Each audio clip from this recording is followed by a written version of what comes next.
Hey, good evening, everybody. Welcome to The Unstoppable Singer. I'm your host, Danielle Tucker. I'm a singer, a vocal coach, and a lead singer of the Mighty Untouchables Band. The Unstoppable Singer Show is a live interview style show where I follow the lives of real life professional singers. And these singers have made some incredible achievements and accomplishments in their lives and careers. And we talk about the challenges and the triumphs that come with a career. Under the bright lights, and we learn what being unstoppable looks like for them. So if this sounds like something for you, then stick around because we're going to jump in right now and I'm going to introduce tonight's guest. It is Leslie Page. Leslie is an incredible vocal force with a unique life experiences that resonate in the timbre of her rich and sultry sound. Her career as a vocalist has spanned over 20 years. Leslie met Grammy-nominated songwriter and pianist Lou Pardini from the band Chicago, and they soon began writing and working together, and that opened the door for her to sing as a background vocalist for the legendary guitar player Joe Walsh from the Eagles, and that was in 2012. And since then, with Joe, she's shared the stage with an ongoing list of world-class artists, including Ringo Starr, Paul Rodgers, Keith Urban, Vince Gill, Billy Gibbons, Rick Springfield, and many more. Her vocals have been featured on numerous studio recordings and album projects. In July 2019, Leslie released her first jazz album, Heart Songs, and she has been described as a pro's pro, having one of the finest and most adaptable voices you'll ever hear, and has been dubbed by producers as the one-take wonder. So let me bring on Leslie. Hello. Hello. That's a great introduction. It Oh sounds my like gosh. you are somebody to be worked with. I love it. Golly. Hearing that, I mean, it's all true, but hearing it spoken out like that is like, wow, I actually have done quite You're like, I a bit am of kind stuff. of a big deal. This is good. That's a lot to be proud of. It is. It really is. And you know what? We don't acknowledge ourselves enough for, the hard work that we've put in throughout the years. And we need to do that. There's no shame in it Absolutely. whatsoever. Absolutely. I was actually taught that it was not okay to do that. So Right. even just, saying, wow, I did a good job, like sometimes feels awkward or receiving compliments feels uncomfortable at times, but we have to just take it and put it in the right place, Yeah. which is in the motivation bucket to keep going. Yeah. I know. I was taught the same thing, and I think the word humble is what was thrown Yes, around a lot, but, I don't think being humble means squashing your accomplishments. totally. I think it's strong and it's inspiring to, acknowledge yourself, and I think it helps the people, others around us too to do the same and lift up everybody's esteem. Yeah, to I give love ourselves permission. Yeah. Yep. I Yeah. love that. Yeah. It's Awesome. nice to be here. Yeah, well, it's great to meet you virtually. You and I haven't had the opportunity to meet in person, I but know. I'm definitely familiar with your work. I follow you on social media and I see all the awesome things you're doing. So I'm super excited to talk to you. Oh, And thank you. let's kick things off by talking about how 2022 went for you. We're well underway into 2023, but what have some of the highlights been and what are you into now? Oh my goodness. Well, oh gosh, so many things happened in 2022. Um, Less in career and more just in life, but I mean, it all Yeah. sort of connects anyway. But Mm. I've been singing at my friend's restaurant. I live out in Palm Springs now, and so after COVID hit, we went from doing no singing to doing 5 nights of singing because they have so much open outdoor space. Mhm. Originally, I was just singing 2 nights, and they only did dinner 2 nights, and then they just opened it up. So I've just been sort of catching up on life there, doing a little bit of recording here and there. I did an album project that I was brought onto by a friend of mine, Larry Kester, and he was a part of this band called Positive Force, and they had a hit record in the '80s that was released in Japan, but their singer wasn't available to do this project, and they wanted to do a second album, so they asked me to do it, and we did that last year, and it was just released in Japan. Oh, I wow. think maybe a couple of months ago, But it's kind of funny I've never had anything released in another place before, but they did a record. You can actually buy the actual record, which is cool, and then a CD, and it's all music that they wrote and produced, and I just lent my voice to it. But it was a fun project that I did, kind of a little bit outside of my regular box. Uh-huh. And I've just kind of been expanding out this year. I also spent a lot of time in Italy this last Mm. year, and found a connection for a really great opera singer, which I had also never explored in my life before too. So that was kind of fun to, just try different things. And I'm at a place in my life where I'm just ready to try new things and Yeah. ready to push through those doors of fear that I've been sort of staring at all these years, Mhm. and get over my insecurities, just get over the stuff that's holding me back, and just trying. Everybody tries, whether you're have talent or whether you maybe don't have so much talent, like it doesn't really matter. Like it's not about what you have, it's about what you do with Yeah. what you have. So that's kind of been my focus this last year, Yeah. and going into this new year, really. Yeah. Oh, I love that, Leslie. And I really think that is such a key to longevity and success in this business is just keeping a fresh mind, staying new, staying teachable, staying open. I mean, even if you've had a lot of accomplishments, I think that, it's so easy for us to get a little like, I don't know, tired or jaded or just over it in some capacity. But when you Yeah, kind of keep that openness, that there's still more out there, still more that you haven't explored. There's still a lot about you that you haven't even learned about. I think absolutely. that's got to be Absolutely. And also the collaborative side of things. I was able to do more work with my band this year, which was great because Mhm. I have a couple of people that I like to, we play together, but we don't practice anything. We just sort of like, we're going to do this song and let's just see what happens, and the spontaneity of it. And, um, I think when we stretch ourselves, we discuss, because I feel like for me, when I do the same thing over and over and over every week, and I'm thankful for the work, I'm thankful to, have a job that's consistent and steady as a singer. But when it's the same thing and I'm not really working with other people, like you said, you can kind of get a little jaded or just a little uninspired. Mhm. And so branching out, stretching out, listening to other music. I went to go see a really great concert. I don't ever get to go see concerts. And Yeah. I finally started, taking some time to feed myself and Mhm. my musical desires so that I can continue to grow. And it's been a really cool experience. I mean, I left the concert like crying. Yeah.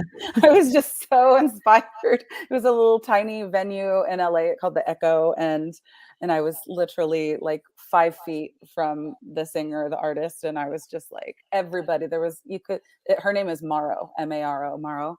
Okay. I discovered her. She'd actually just did the song contest, the European. What's the European Song Contest that they do?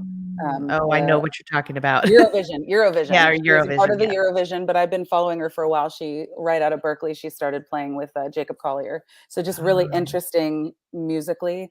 And I literally left like weeping just because, I mean, you could hear a pin drop in the yeah. room, going back to how music makes me feel, Mhm. why I love to do what I do. I think sometimes we have to go back and remind ourselves Yep. why we love this so much and why it feeds us, and why when it feeds us, it feeds other people. And that's the whole point and the Yeah, beauty of yeah. music, you know? Yeah, I love that. I know that that's so true that I think as vocalists, when you're, really actively working, you spend so much time learning music for the job. Yeah, And, and I mean that kind of consumes my playlist for the most part. And that's one of the things I absolutely loved about the COVID period was I didn't have anything to learn really. There was so, there wasn't much of a need for it. right. So I had so much time to discover new music and get totally re-inspired, learn some totally different genres that I never knew I had any kind of interest in, and it did so much for me. It really reignited something creatively inside of me, and that was a great opportunity. And you're right. It's something that we kind of have to keep feeding that part of our lives to stay Yeah. inspired. What styles? I'm curious to know what things that you dug into that you hadn't Yeah. in the past. Well, my main gig is with the Mighty Untouchables band, which is like a corporate show band. So we're Sure. doing covers all the time, just Yeah. your run of the mill kind of party pop classic tunes and everything. So that is like my musical diet for the most part because we have to learn so much music. Mhm. But during COVID, I'm so like I don't know, I'm embarrassed by how technically inept I am, but I got into Spotify and I started Yeah. discovering all of these Spotify playlists. And so these are artists that I had heard of, but just hadn't really given much attention to. I started listening to a ton of Alan Stone and Lake Yeah. Street Dive. Um, oh my gosh, so many others, but just those genres kind of started like spinning me into others. And that's why I love the beauty of like the algorithm on Spotify and how that works Totally. and turns you on to other things. But yeah, Yeah, it was really fun. that's awesome. Yeah. I've been doing that too, going to Italy a lot and experiencing, I have some friends over there um, and a boyfriend over there. But it's really opened my eyes to like how really like small we are compared Mhm. to the whole world. The whole world has so much. I mean, the Greek music, the Albanian music, the like the traditional stuff, and then you hear it woven into our own pop music. Yeah. You hear even the Indian, the like sort of Bollywood style, those riff things that they do. It's just fascinating. And the vocal stylings Mhm. are just insane. Just like Mhm. I don't know if I'm capable of doing that, but I would love to know how to do that. It's Mhm. just the it's just a totally different. It's so much fun to dig in Mhm. to completely different things that Yeah. we didn't even get a taste of. Yeah. And I grew up listening to, Whitney and Mariah and Michael Jackson and Stevie Wonder, and I thought, that was the whole world. And Yeah. yeah, they reached the whole world, but there was also a whole world of music doing their own thing that, Mhm. we don't it didn't hit worldwide for them, but Yeah. it's been so fascinating to dig in. That's such a good point. We are, like you said, we're so small. Yeah. And I think I got that sense too when I was, starting to dig into some other things too, because I'd hear something great and I'd be like, how many other people know about this artist? Like, how Right. how is this not like mainstream? But when you really realize just how much music is out there just globally Yeah. everywhere, we only in mainstream commercial music, we were only hearing just the tip of the iceberg of what is Yeah. out there. And there are just phenomenal artists across the world who, don't get that like, mainstream type recognition, but are nonetheless, phenomenal artists. And Yeah. it's great if you can kind of look beyond the like big box music Yeah. and expand your It's horizons like that. exciting. It's Yeah. really exciting. Yeah. Yeah, Yeah. and the travel's gotta be amazing too. I love that you're spending time in Italy because I just reread for, like, the umpteenth time, Eat, Pray, Love, Oh, yeah. and every time I read it, I'm like, "I gotta go to Italy, I have to." Oh, yeah. I'm actually going at the beginning of March. I'm going back to Italy again. So I Yeah, love it there. Absolutely love it. I love traveling altogether. yeah, that's Work and amazing. travel. That's it. If I can just work and travel, that would be my Yeah, yeah. ultimate. The life of a vocalist. I was thinking I wanna just, take a step back to something you'd said or we talked about earlier is, you've shared the stage with Joe Walsh, which I'm sure has put you in some mega performance spaces, huge stages, huge Yeah. audiences, and that is, an experience, in itself, but at the same time, vocalists who are in that arena are should and are inevitably involved in many, many different channels of the music world, recording at home, recording in studios, and Mhm. then also doing much, much more intimate gigs. Yeah. And you said you were, singing at a friend's restaurant.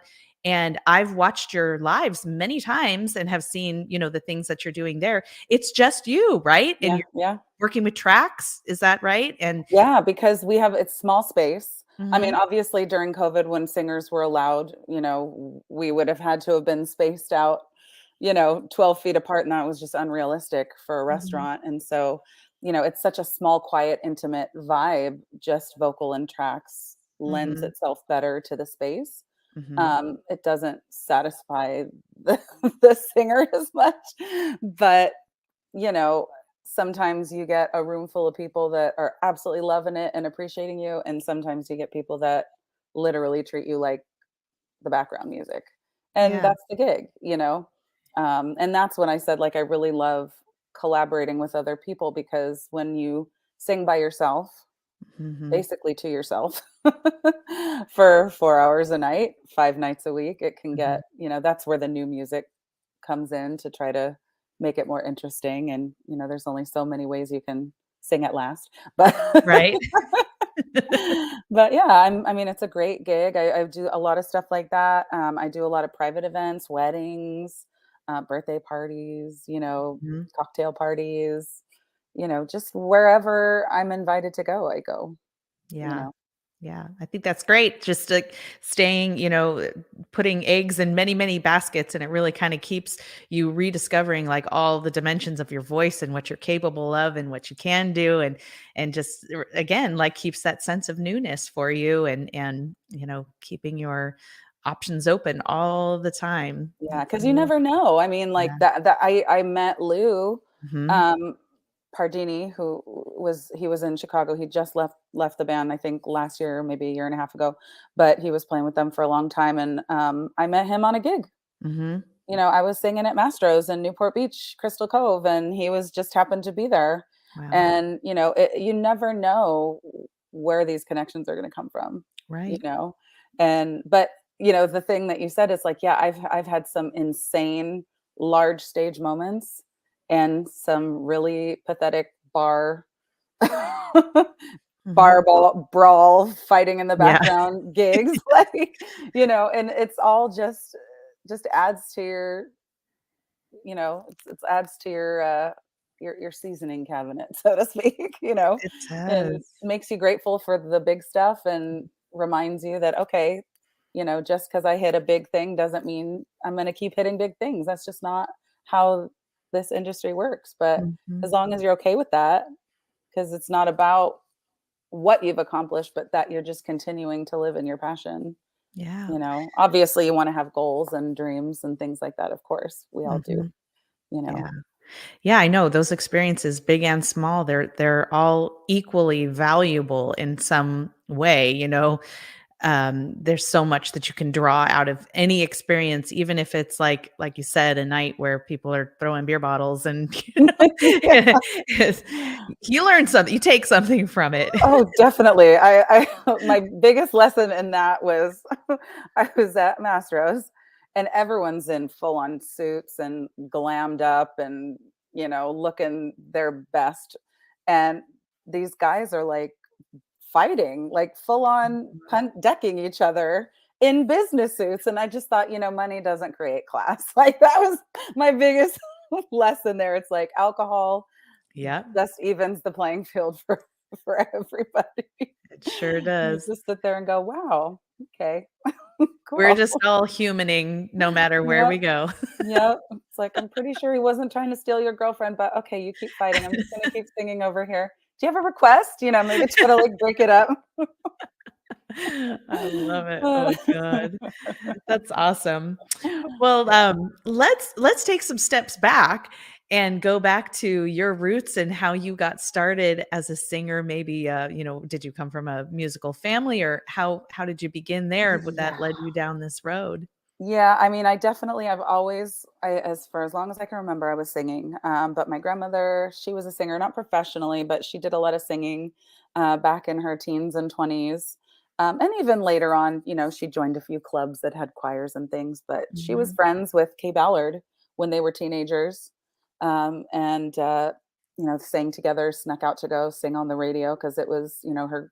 My great grandfather didn't think it was appropriate for young girls to be doing that, so they'd Mm. sneak out to go sing live. And then growing up, my two uncles were our one is still with us, both guitar players. One is passed, Mhm. and then the one who's still alive, he and his whole side of the family have been very heavily involved in worship, Christian music. Mhm. My cousin actually was just nominated for a Grammy this year. Wow. Yeah, so we have some, big names in the worship side of things. His name's Phil Wickham. I don't know if anybody. Oh, Yeah, yes, I'm familiar. yeah. So that's my cousin. My mom's maiden name is Wickham, so her brother Mhm. is Phil's dad, Mhm. and grew up singing in church.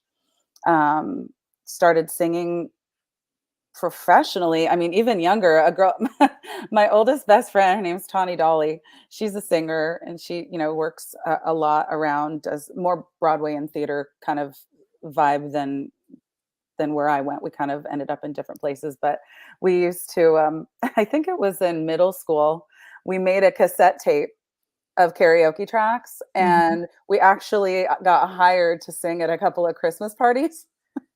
So we were like with our little cassette tape I love playing it. with our boombox radio, our tracks, and she would sing a song, then I would sing a song, then we sing one together, and we had like a little business, a little side hustle, and then we did some caroling. We had a caroling. I think we were called the Holidays. I can't remember what the DAZE. I can't remember what the name of our group was. I don't know. Yeah. Um, and then, in high school, I kind of actually took a sidestep because I was always growing up as a dancer too. And so I kind of got into the whole swing phase. Then I started teaching for Arthur Murray Dance Studio out of high school. Mm. But then that was such a busy time that I missed singing. So I quit there, found another job at another studio that gave me more freedom, and did a little bit of musical theater.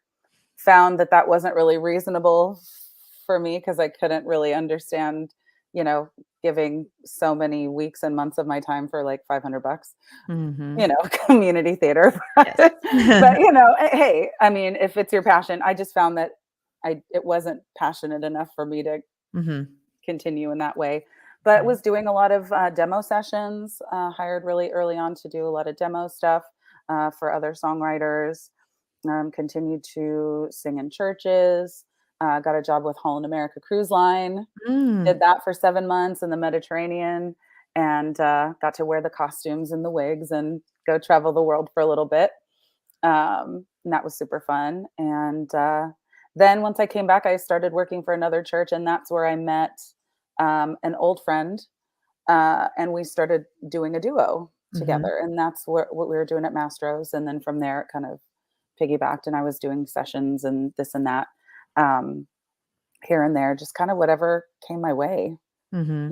and I was just happy that I didn't have to work at a beauty supply store, during the day. And then, it was like the big deal for me was not to have to do any other job other than singing. Right. Like that's kind Mhm. of the goal, I think, at the beginning for all of us when we're just like, we're full-time singers. We don't have any other job. Yeah. Um, yeah. And it just kind of bounced and bounced. And I just met people and would get referred for things and tried out for, of course, all the TV shows, American Idol, The Voice, X Factor. Didn't ever make it past the third round of producers. So I Mhm. never actually made it to in front of the people. But I think at the time I just didn't really want to do that. I kind of Mhm. felt funny about like winning a career in a Yeah. contest. Like there was something kind of Right. like I think I'd rather just, like, earn it. Mhm. But, I mean, hey, I understand why, you gotta get your face out there and your name out there, and, Right. it's not about winning, it's just about being seen. But, Yeah, for sure. it's kind of just been, you know, I just going one day at a time, and, Mhm. you know, Yeah. whatever It's happens. it's really cool to hear you lay out your journey because you can see the link between all of the things that have unfolded for you, and they were just you out there doing it, Yeah, and one thing led to another, led to another, led to another, and that's just how it works, you know? yeah, And you're right. I mean, even addressing the TV show thing, American Idol, The Voice, and everything like that, um, the the winning or the idea of the winning of a career is so Man, it's so ingrained in like our culture right now, or just in just young culture Yeah. that that is the way to do Yeah. this now. I had a young singer over here. Well, she's in her early 20s the other day, and was expressing her frustration over, the auditions that she's done, and and saying like, well, I had friends who, not to put them down in any way, but that I know aren't as good a vocalists as me, who have gotten through further, and I Yeah. have not had any success with it. And I think singers now need to know, like, their TV shows. Yeah. It has They're looking for a 0 to do story. with your talent level. I mean, yes, you have to be talented, there's no Yeah. question, but Yeah. there's a formula, there's a certain need there, but it doesn't make you any less of a vocalist. You're a phenomenal vocalist, so this is a very good example, Well, you and know? it's the same really in everything. I mean, Mhm, I have friends that were like, "Oh my gosh, like I have this session that you would be perfect on, but mhm, it's SAG and you're not SAG yet, and mhm, just work on getting that SAG card." And then I get my SAG card and I get no work. And mhm. it's just like it's of course like